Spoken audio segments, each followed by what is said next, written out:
En Indonésie, la famille du chef du village organise une charmante fête.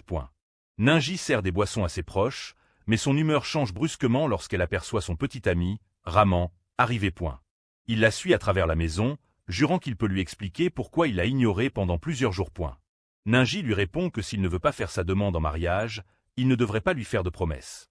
Raman explique alors qu'il a paniqué et trop réfléchi. Il s'excuse, prêt à lui faire sa déclaration, mais à ce moment précis, il reçoit un appel du travail. Il dit à Nungi qu'il doit partir, mais lui promet de se rattraper après son service. Peu après le départ de Raman, une voiture fonce soudainement dans la fête et percute d'autres véhicules. Après avoir vérifié les invités blessés, le chef se précipite vers la voiture et ouvre la porte pour réprimander le conducteur, pensant qu'il est ivre. Mais le chauffeur pousse un rugissement, saute sur le chef et lui mord violemment le cou. La foule panique en voyant ce qui semble être un zombie. Tout cela a commencé 5 heures plus tôt. Dans l'usine One Waris, un employé prépare les échantillons d'un nouveau médicament. Ce médicament n'a pas encore été approuvé par le gouvernement, mais après 3 mois de travail acharné, ils sont désespérés à l'idée de le lancer. Un échantillon est envoyé à leur patron, Sadamin, et un autre à son partenaire d'affaires qui vit en ville. Pendant ce temps, la fille de Sadamin, Kenz, prépare son fils, Rian, pour aller rendre visite à son grand-père. Son mari, Rudy, remarque qu'elle est de mauvaise humeur et lui rappelle de rester aimable, car ils doivent en finir avec cette visite. On découvre alors que leur mariage bat de l'aile et qu'ils souhaitent divorcer. Mais avant cela, ils veulent que Sadamin signe les papiers pour vendre l'usine, qui ne se porte plus très bien. Rudy estime qu'il mérite une compensation, puisqu'il a géré l'entreprise. Avec cet argent, il pourrait enfin prendre des chemins séparés. Kenz, elle, est contrariée car rendre visite à son père signifie aussi revoir Karina, sa belle-mère, qui était autrefois sa meilleure amie. Elles ont grandi ensemble, mais leur amitié a été détruite lorsque Karina a épousé Sadamin. À la maison, Sadamin boit l'échantillon du nouveau médicament. Karina lui propose, puisqu'il part à la retraite, qu'ils devraient voyager un peu, et peut-être même avoir un enfant ensemble. Quand la famille de Kenz arrive, Karina les accueille chaleureusement. Mais Kenz reste froide et ne laisse pas Rian s'approcher d'elle. Rian préfère aller jouer avec son oncle, Bomb Bong, un homme qui passe ses journées à jouer aux jeux vidéo et à vivre de l'argent de son père. Bomb Bong et Rian s'amusent avec des pistolets joués dans la maison, mais Kenz et Rudy le réprimandent, le jugeant trop immature pour son âge. Après une douche, Sadamin se regarde dans le miroir et découvre avec stupéfaction qu'il semble plus jeune. Ravi, il comprend que le médicament a fonctionné. Il se précipite vers Karina dans leur chambre, et tous deux se réjouissent du résultat. Avec cette jeunesse retrouvée, Sadamin se sent prêt à redevenir fougueux avec sa femme. Aucun des deux ne remarque la blessure étrange qui apparaît sur le dos de Sadamin. Quelques instants plus tard, il rejoint ses enfants et réprimande Rudy pour la vidéo promotionnelle de l'usine, qu'il juge trop moderne. Toute la famille est stupéfaite de voir à quel point il a rajeuni. Sadamin en profite pour faire une grande annonce. Il ne vendra plus l'usine. Bomb Bong se vexe et quitte la pièce, tandis que Sadamin poursuit son discours. Il explique que pendant des années, les ventes ont stagné, mais qu'il tient enfin un produit capable de relancer l'entreprise. Il l'appelle l'élixir, la source même de sa jeunesse retrouvée. Karina n'est pas heureuse d'apprendre cela, car il devait prendre sa retraite et passer plus de temps à la maison. Sadamin s'excuse, mais il veut quand même faire de l'élixir sa priorité. Kenz en profite pour annoncer à son père qu'elle et Rudy divorcent, car il a trompé. Elle dit avoir besoin d'argent pour créer sa propre entreprise et offrir une vie stable à Rian. Mais Sadamin pense que le couple devrait rester ensemble pour le bien de leur fils. Karina tente de la défendre, mais Kenz lui dit froidement de ne pas s'en mêler. Kenz explose alors, reprochant à son père d'avoir toujours pris des décisions sans se soucier de leurs sentiments et de rendre son frère Bomb Bong irresponsable. Elle ajoute que Karina n'a épousé leur père que pour son argent. Pendant que les femmes s'affrontent, Sadamin commence à se sentir mal, mais cache son malaise. Il finit par crier pour faire taire tout le monde et confirme sa décision. Il ne vendra pas l'usine. Il rappelle qu'il a travaillé dur toute sa vie, pendant que profitait de ses efforts. Puis, il déchire le contrat envoyé par la concurrence. Soudain, il se sent à nouveau malade, et sa famille remarque une étrange infection sur son cou. Il crache alors une grande quantité de sang avant de s'effondrer. Rudy vérifie son souffle. Sadamin ne respire plus. La panique s'installe. Mais quelques instants plus tard, Sadamin se relève, transformé en zombie. Il rugit et saute sur son serviteur parti, lui mordant le cou avant qu'il ne s'écroule. Puis, il attaque son chauffeur Harris et lui recrache du sang au visage, l'obligeant à en avaler. Bomb Bong tente de tirer son père en arrière, mais Sadamin essaie aussi de le mordre point.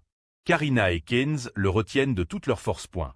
Dans la confusion, Bomb Bong tire accidentellement avec une arme, et une fléchette perce la tête de Sadamin, le tuant sur le coup point et la famille est sous le choc point. Harris, effrayé, s'enfuit pendant que Rudy le charge d'appeler la police, en lui ordonnant de dire que tout cela n'était qu'un accident point. Harris s'éloigne en voiture, cachant qu'il commence à se sentir malade. Dans la voiture, Harris tousse violemment, sentant une brûlure lui envahir la gorge point. Sa vue devient floue, ses veines se gonflent, et avant qu'il ne comprenne ce qui lui arrive, il perd le contrôle du véhicule point. La voiture fonce droit dans la rue, percutant d'autres véhicules, et c'est ainsi que la scène du début prend tout son sens. Le chaos commence à se répandre. De retour dans la maison, la famille panique point. Karina pleure la mort de son mari, tandis que Rudy tente d'appeler les secours, mais la ligne est coupée point. Keynes, encore sous le choc, serre son fils contre elle, répétant que ce n'était pas possible, que son père ne pouvait pas se transformer comme ça.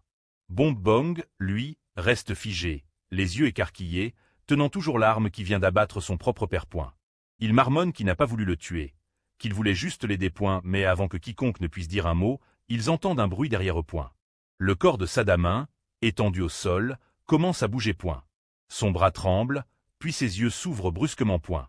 Cette fois, sa peau est d'un gris cadavérique, ses dents ensanglantées. Il se relève, rugissant comme une bête point.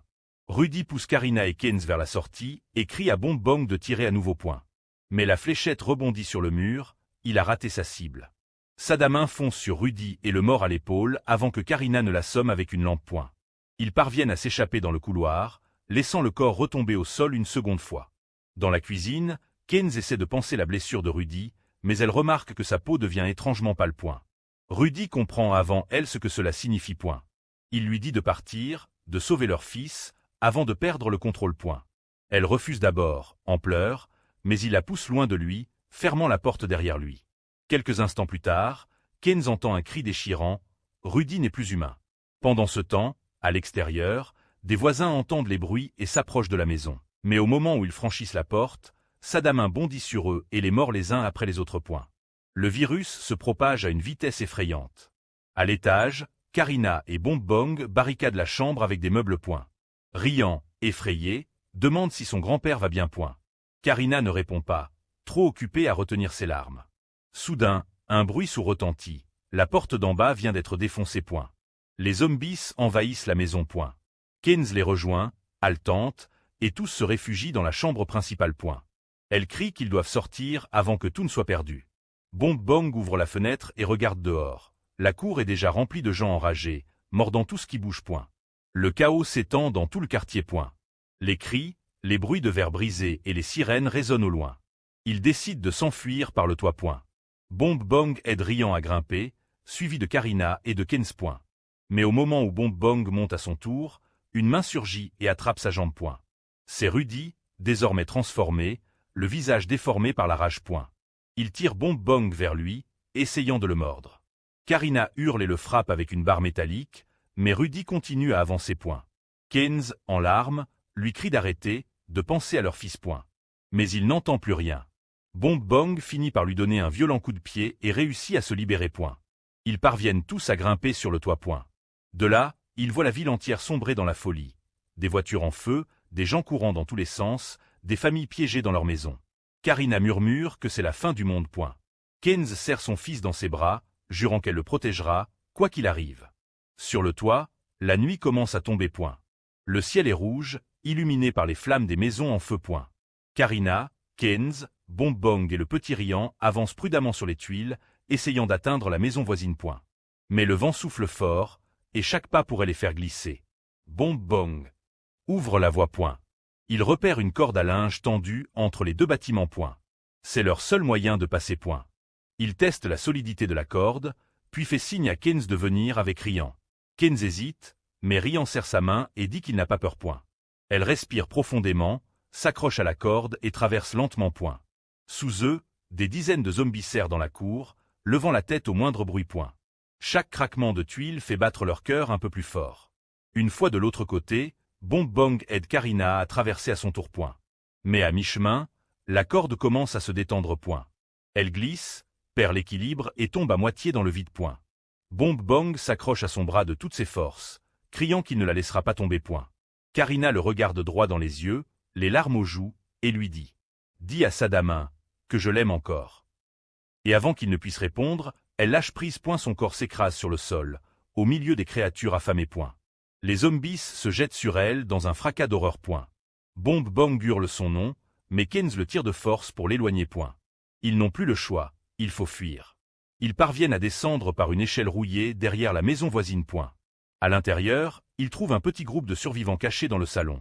Un vieil homme blessé, une femme tenant un bébé, et 2 jeunes armés de barres de fer point. Le plus âgé explique qu'ils viennent du village voisin et qu'ils ont vu des gens se transformer après avoir bu un « élixir miracle » vendu par une société locale point. Kenz comprend immédiatement. C'est l'entreprise de son père. Elle réalise que tout vient de là, du médicament expérimental qu'il a pris point. L'élixir qui devait prolonger la vie a déclenché la fin du monde point. Bomb Bang serre les poings, furieux contre son père, mais Kenz lui dit que se battre entre eux ne servira à rien. Ils doivent trouver un moyen de sortir de la ville avant que tout ne soit détruit. Le vieil homme leur dit qu'un hélicoptère de secours est prévu à l'hôpital central au lever du jour point. S'ils veulent survivre, ils doivent s'y rendre avant l'aube. Ils préparent alors un plan. Astérisque Bomb Bang et un des jeunes sortiront en éclaireur pour vérifier les rues. Astérisque Kenz restera avec Rian et les autres à l'intérieur, le temps que le chemin soit sûr.